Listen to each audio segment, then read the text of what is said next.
Hello, and welcome to the online Data Quality Control Day preparation presentation. My name is Shara Savage, the Director in the Division of Assessment and Accountability Support. Today, I will guide you through preparation process for this year's QC Day. So let's get started. Today, we will be covering several key topics to prepare you for Quality Control Day. I will start with an overview of what to expect on QC Day. Next, I will discuss the accountability cut scores, the reporting timeline, and some preliminary data cautions and embargo status. Finally, I will review the materials and processes you will need to be familiar with to ensure a smooth QC day. First, let's take a look at the science standard setting and cut scores. In the spring of 2025, the Kentucky Department of Education introduced updated summative assessments in science. These assessments, known as the Kentucky Summative Assessment, are based on the state content standards revised in 2023. In November of 24, KDE redesigned the test for the spring of 25 science assessment to align with the updated criteria and reflect Kentucky's science assessment blueprint. The new design measures student proficiency across 3 core science domains: life science, physical science, and earth and space science. In June, a group of Kentucky educators was brought together to update the PLDs. Next, a standard setting was held virtually via Microsoft Teams on September 4th and 5th. 3 committees of Kentucky educators reviewed data and established performance cut scores for grades 4, 7, and 11. In total, 32 panelists participated. The participants were experienced educators representing a diverseness in their districts, backgrounds, and classroom expertise. Their work ensures Kentucky's science assessments continues to provide fair, reliable measures of student proficiency while reflecting current standards. And here are those cut scores, those science cut scores that those educators during that standard setting set for the science assessment. Now let's get into Quality Control Day. Let's begin with an overview of Quality Control Day. QC Day is confirmed for October 23rd from 9 a.m. to 4 p.m. Eastern Time. The primary objective is for DACS to identify any systemic issues in accountability data before the public release. This assists with accuracy and addresses any potential data concerns in advance. On QC Day, the focus is reviewing accountability data, particularly color ratings, indicator data, and federal classifications. This is the final step in the quality control process before public reporting. The purpose of QC Day is to review school and district data prior to public release. DACS will first look at their school and district accountability data to find any systemic issues. On QC Day, other schools, district, and state information will not be visible. However, DACS will review their school and their own district data for big issues that could impact multiple schools. Now is not the time to make individual student changes. Those changes occurred in August during the fall data review. Once the data is released publicly, schools and districts will have another opportunity to make individual student changes. Again, the purpose of QC Day is to improve public reporting and identify any big issues that could potentially impact multiple schools or districts. An example from a previous quality control day, there was an error in the programming that excluded all students who participated in the alternate assessment program. So QC Day focuses on the accountability data, and this will be the first time that DACs get to see their color ratings and federal classifications. As in past years, accountability indicators will be reported using a color-coded system: red, orange, yellow, green, and blue. These colors represent performance at the school level. Each indicator includes status and change. Status refers to the current year's performance on each of the indicators and is reported in levels of very high to very low.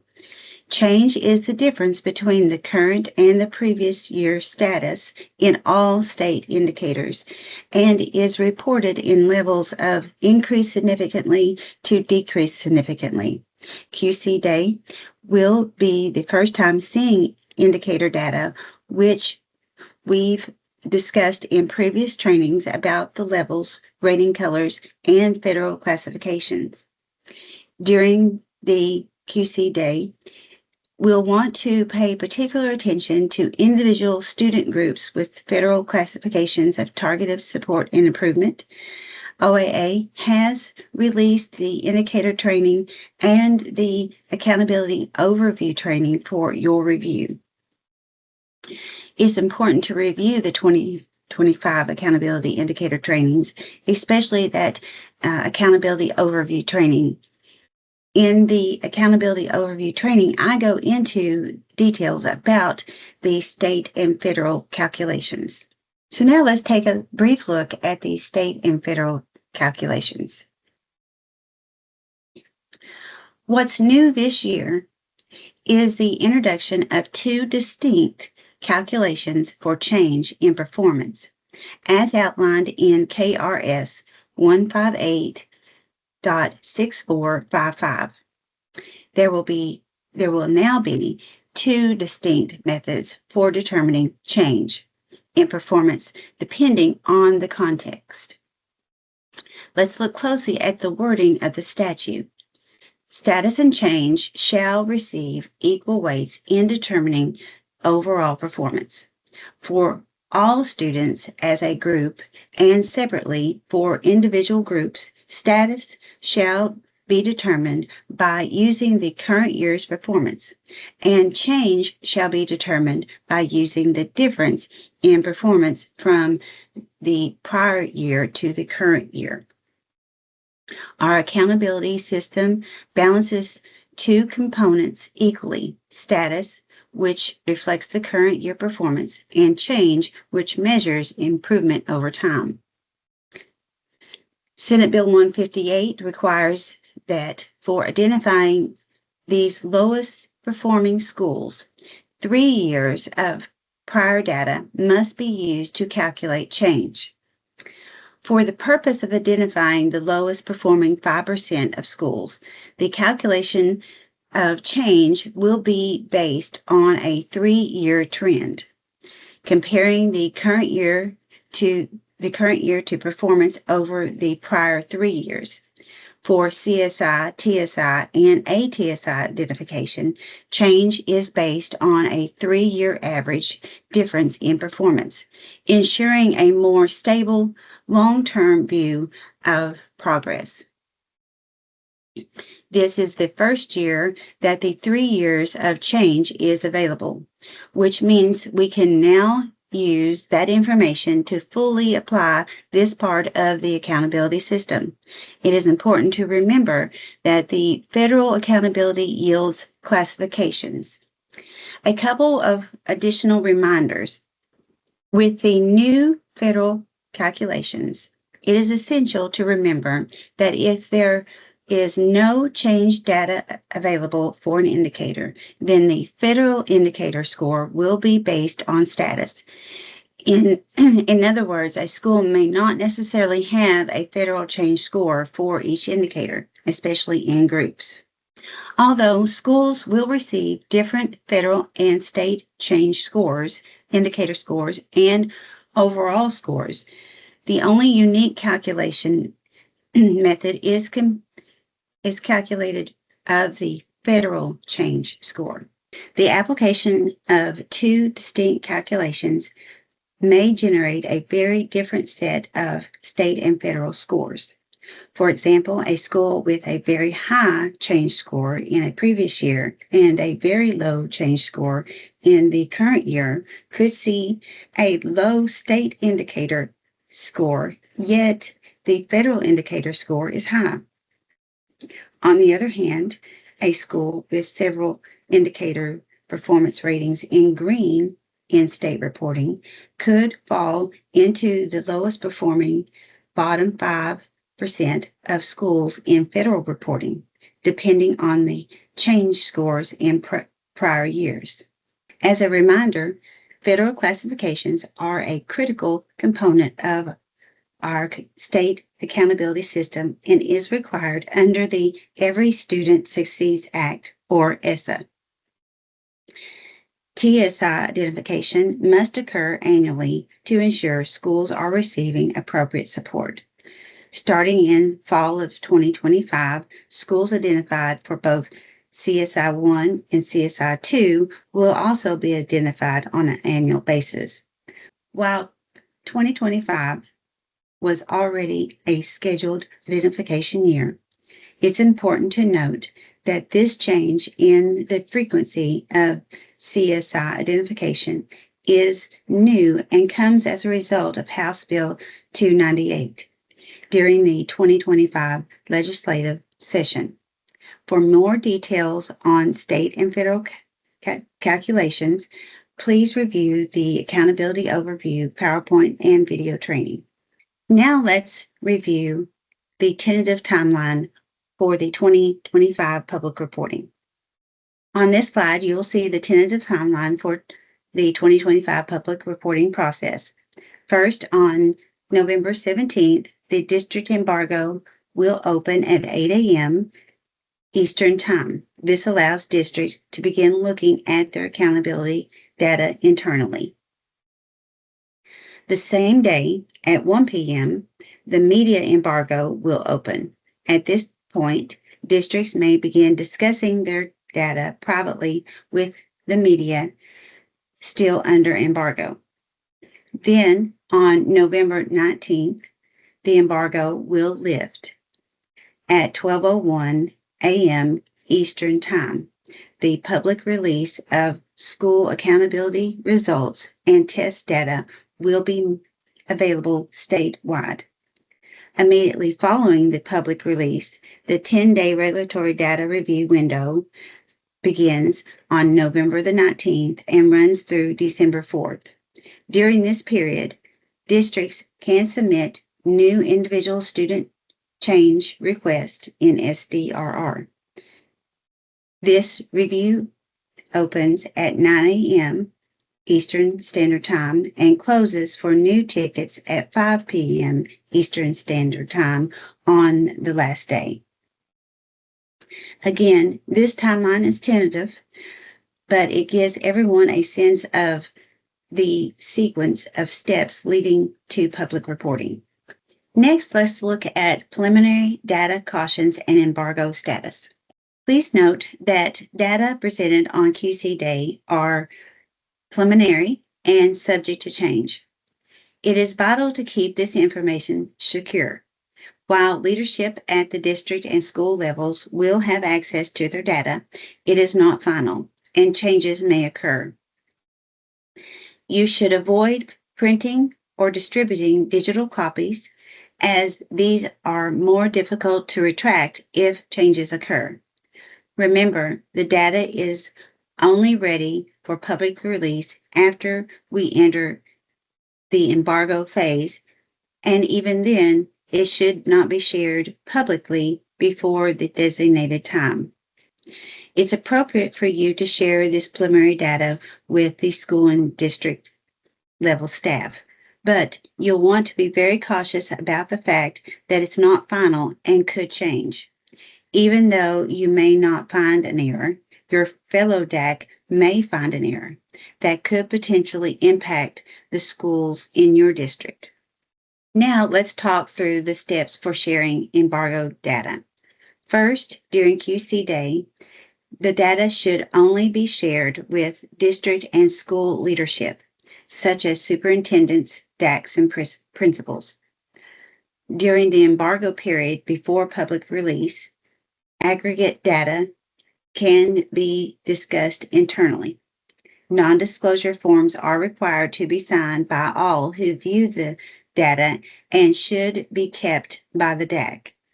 Finally, when data is publicly released, it must exclude individual student information to comply with FERPA. Anyone whom you share the accountability data will need a non-disclosure form, which is linked on this slide. Now that we've discussed the broader scope of the data release, let's dig a little deeper into some of the more specific data details that will impact how the information is presented.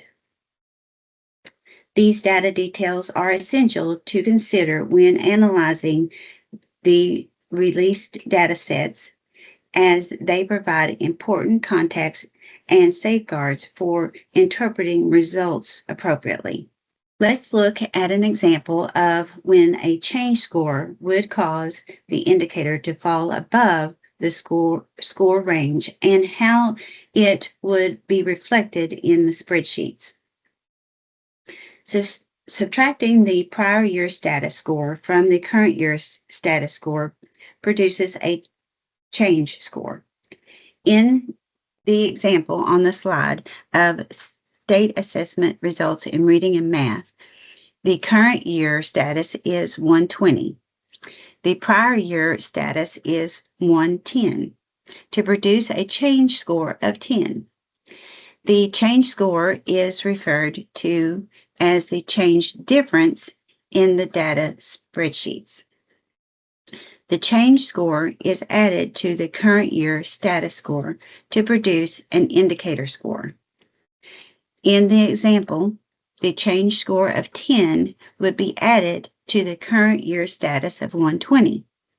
10 plus 120 equals 130, which is above the score range of 0 to 125. If the change score would cause the indicator score to fall below or above the range for that indicator, the change score will be adjusted to keep the indicator score within the range. That adjustment will be reflected in the different applied change number. In most cases, the change difference and applied change will be the same number. In the example, the change difference could not be used because it would exceed 125. So the applied change could be no more than 5 based on the current year status. The applied change value is used in calculating the indicator score. For accountability data to be included in school calculations, the student group must have a minimum of 30 accountable students at the school level, elementary, middle, and high. This includes data for all demographic groups and ensures that the data is accurate and FERPA compliant. Student groups will continue to report at 10 per grade. In Kentucky, we follow the U.S. Department of Education's guidance and the FERPA laws, guidelines, and best practices for reporting. Therefore, data that does not meet the minimum N count will not be made public. Data suppression helps protect student privacy. For instance, if fewer than 3 students fall into a particular performance level, the data for that level is suppressed and will not appear in the public report. Schools and districts can view these suppressed data internally for leadership purposes, but the data must remain confidential and is never displayed in public reports. Now let's look at a couple of examples of what will be suppressed in the school report card. The first example is if a performance level count is less than 3. In this case, all the performance levels will be suppressed at that grade level.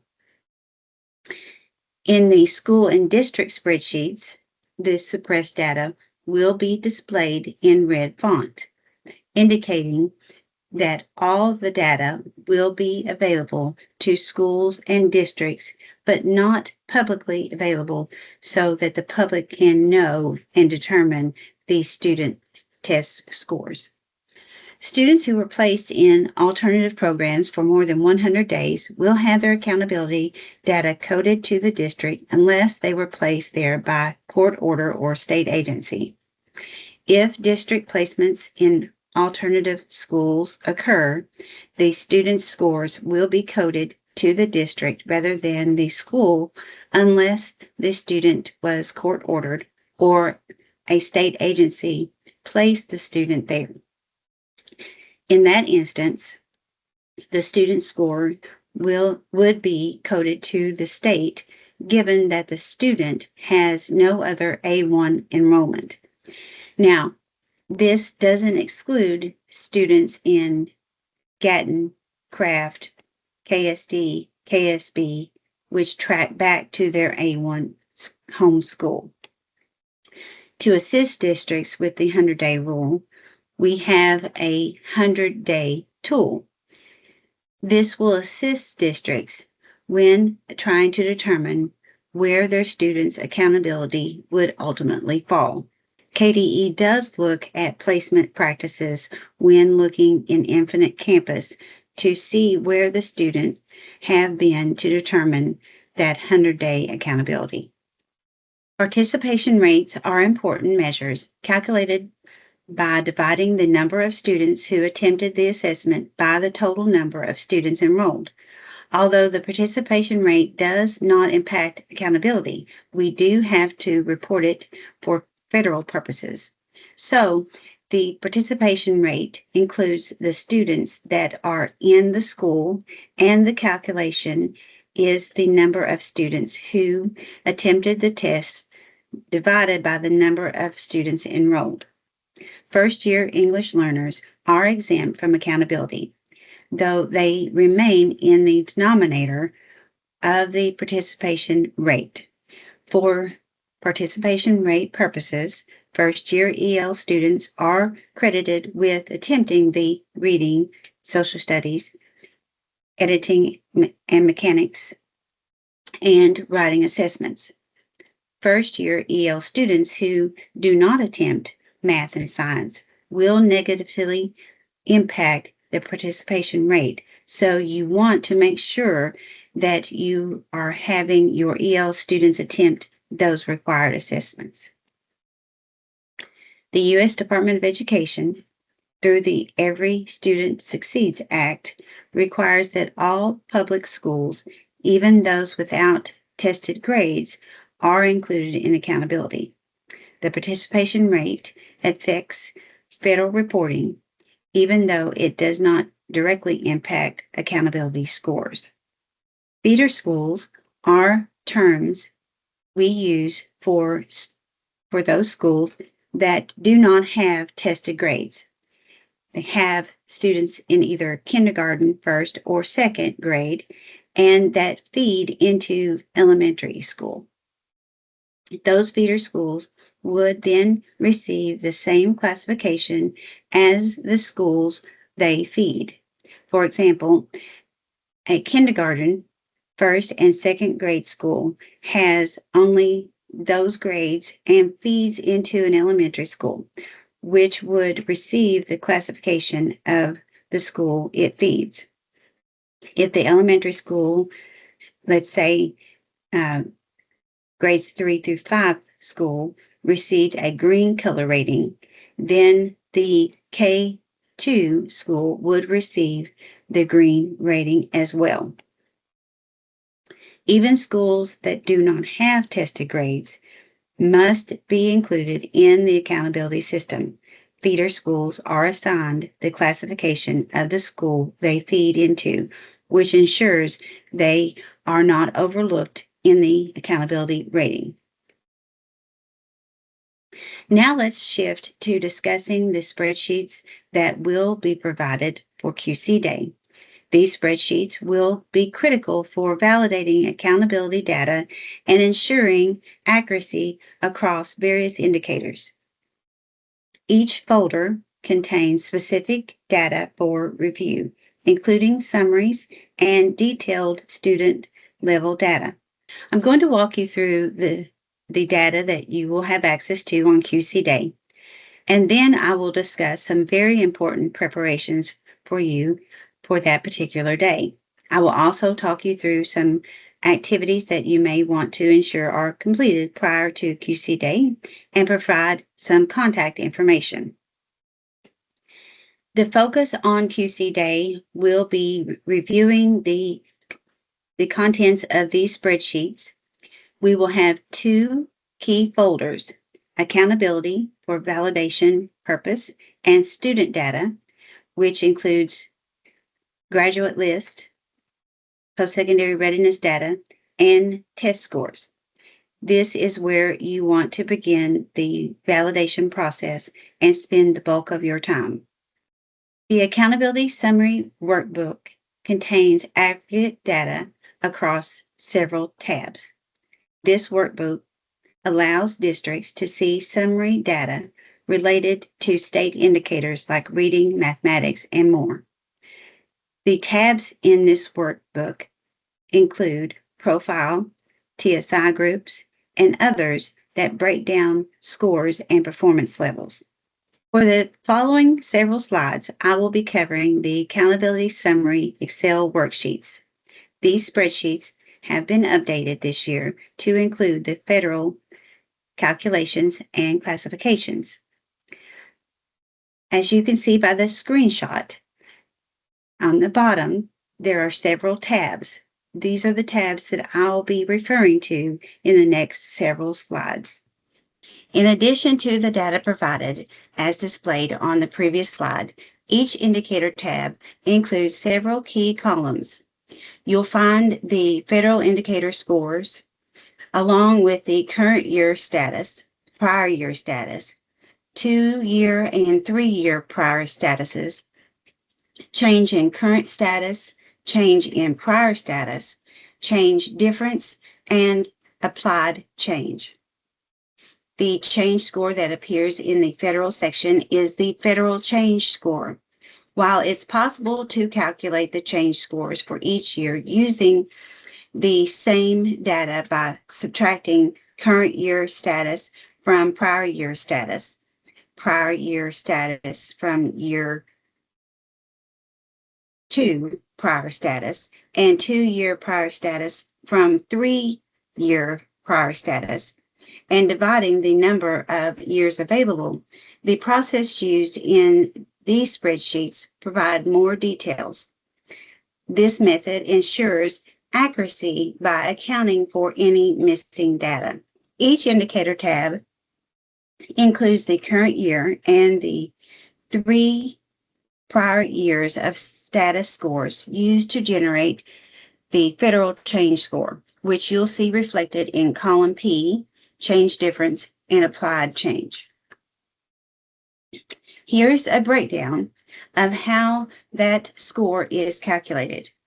Columns J, current year status, K, prior year status, and L, 2-year prior status, are averaged together to produce N, column N, change current status.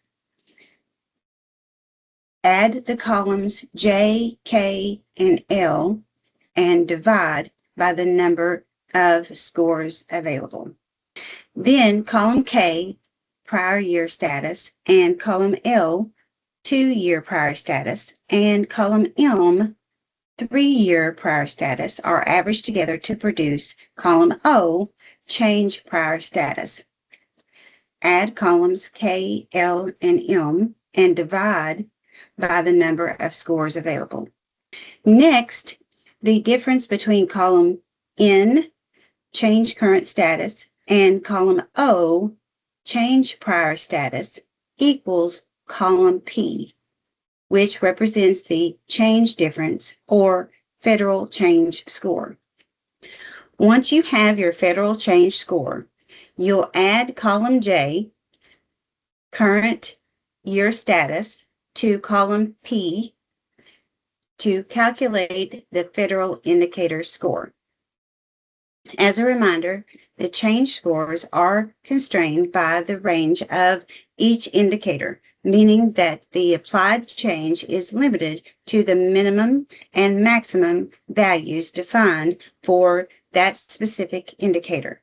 The applied change scores are used in federal accountability calculations. This ensures that these scores remain valid and comparable across schools. Then, each of the indicator scores are multiplied by the respective weight. Then they are all added together to create the overall federal performance score. An important note, the state section shown on this slide is included in each accountability indicator tab as well. Therefore, as a reminder, the state change score is calculated by subtracting the current year status score from the prior year status score, equaling the change score. Once you have the state change score, the current year status score is added to the state change score, giving you your state indicator score. Then, each of the indicator scores is multiplied by its respective weight. Then, they are added together to create the overall state performance score. On this slide, we're looking at the Profile tab within the Accountability Summary Spreadsheets. This worksheet is an overview that pulls together the key measures you'll need at a glance, including the overall accountability score, the overall rating, indicator scores for both federal and state, and your federal classifications.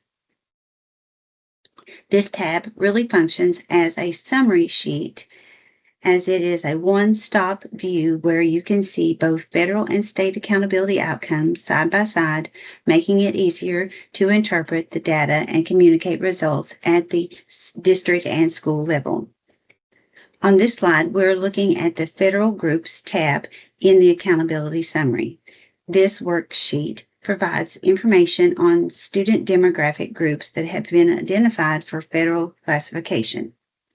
As you'll see, the fields capture essential details, including district and school name, school type and level, demographic group, and the year of federal classification identification.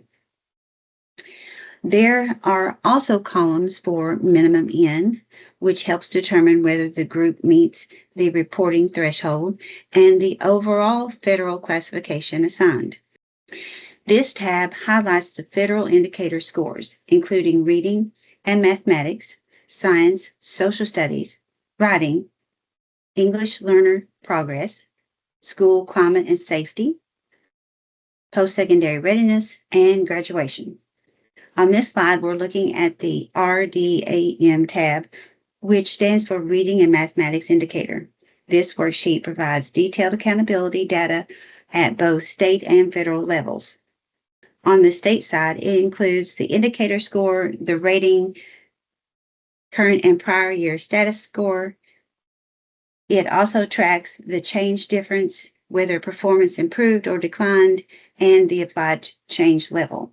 You'll also notice detailed breakdown of student performance in reading and mathematics. These are separated into performance category of novice, apprentice, proficient, and distinguished, along with the index values that are calculated for each.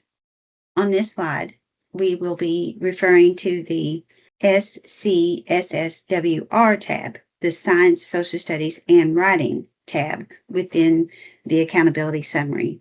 This tab includes key information such as indicator score rating, current and prior year status scores, and levels for both status and change.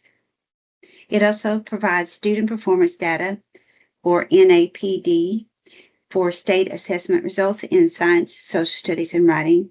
In addition, if applicable, it will display any federal classifications.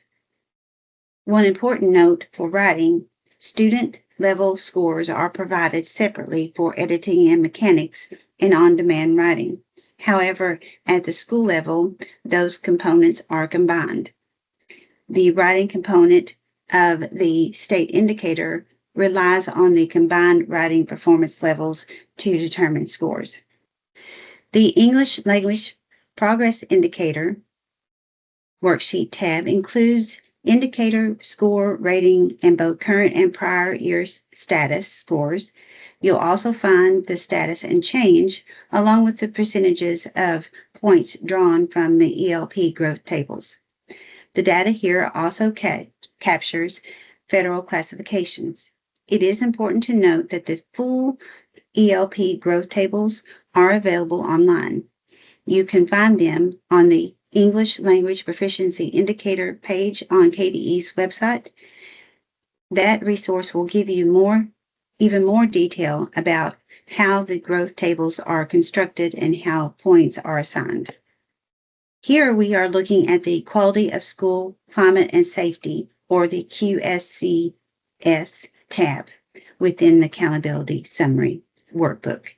This worksheet provides the indicator score rating and both current and prior year status scores. It also includes levels for both status and change, and any federal classifications if applicable. The QSCS indicator is based on results from the Quality of School Climate and Safety Survey. This survey captures students' perceptions of their school experience in two key constructs: school climate and school safety. This slide highlights post-secondary readiness tab. The worksheet provides details about the post-secondary readiness indicator. It includes the indicator score and rating along with both current and prior year status scores. You'll also see how levels of status and change are tracked. For questions related to career readiness, please contact KDE CTE Data Services at education.ky.gov. On this slide, we are looking at the Graduation tab within the Accountability Summary Workbook, which covers the federal scores. We will now transition to the Student Data folder, which, like the Accountability folder, has different tabs that are important for review. The NAPD level spreadsheet aggregates NAPD performance data for districts and schools, segmented by student demographic groups. These data will be critical for internal review, although suppressed results will not be displayed publicly. This spreadsheet contains district and school level data for quality of school climate and safety. It helps leadership understand how different demographic groups perceive their school environment. This sheet provides individual student level data for 4-year and 5-year graduation cohorts. This level of detail is important for verifying the accuracy of cohort tracking and graduation rates. This spreadsheet lists individual student data for academic and career readiness, including bonus counts for industry certifications. This data is vital for understanding how well students are prepared for post-secondary opportunities. The Content Assessment tab provides detailed student-level data for each test. such as reading, mathematics, and writing. These data help track student performance, non-participation, and percentile rankings. Let's dive into the Content Assessment tab for student data. This tab gives us comprehensive breakdown of individual student performance across multiple subjects. For content tests in reading, mathematics, science, social studies, editing and mechanics, and on-demand writing, you'll find important data points for each student. This includes scale scores and performance levels, which give us insight into how each student is performing on the assessment. Non-participation status, which shows if a student was absent or excused from taking the test. Percentiles, which offer a comparison of a student's performance relative to their peers. This tab also provides performance levels and non-participation status specifically for combined writing, giving a full picture of a student's writing capabilities. This section highlights any score changes that occurred due to allegations. This is critical for ensuring that any issues are noted and addressed promptly. However, not all allegations may have been processed at this time. Now let's take a look at online QC Day materials and procedures. The Accountability Calculator is an optional tool that allows districts to estimate their performance across indicators and overall ratings. This tool can help you explore various scenarios, but the accuracy depends on the data entered. To prepare for QC Day, I encourage you to review all available resources, including the Accountability Indicator training materials. Please ensure all non-disclosure forms are signed and that you have access to the required data for review. On QC Day, you will need to complete two important tasks, the QC Day checklist and the data discrepancy report. These online forms will be password protected. Submitting the checklist confirms that the review is complete. The QC Day checklist focuses on key quality control steps. The QC Day checklist concludes by confirming the data is reasonable for public reporting or that issues have been submitted. Once you have completed the steps within the checklist, you will electronically sign and submit the form. If you should find a systemic data issue, please complete the data discrepancy form. Student-specific issues may be addressed during the 10-day regulatory data review after public release. Effective communication with OAA on QC Day is essential. Submit any data discrepancy reports as soon as possible so they can be processed in order. General inquiries can be directed to OAA staff via email, phone, or Teams. For QC Day, materials will be available on the KDE Secure Web application. This includes summary files, spreadsheets, online forms, as the QC Day checklist, and data discrepancy report. If you experience access issues, please contact your district WAPOC, who may contact CAT's service desk if needed for support. Here is a list of OAA contacts organized by district assignment. Our consultants are being prepared to support you throughout the day. Each consultant will reach out via email the morning of QC Day. If you have specific concerns or questions, please feel free to call or email your designated contact for support. This concludes this presentation. Thank you for your time and attendance today.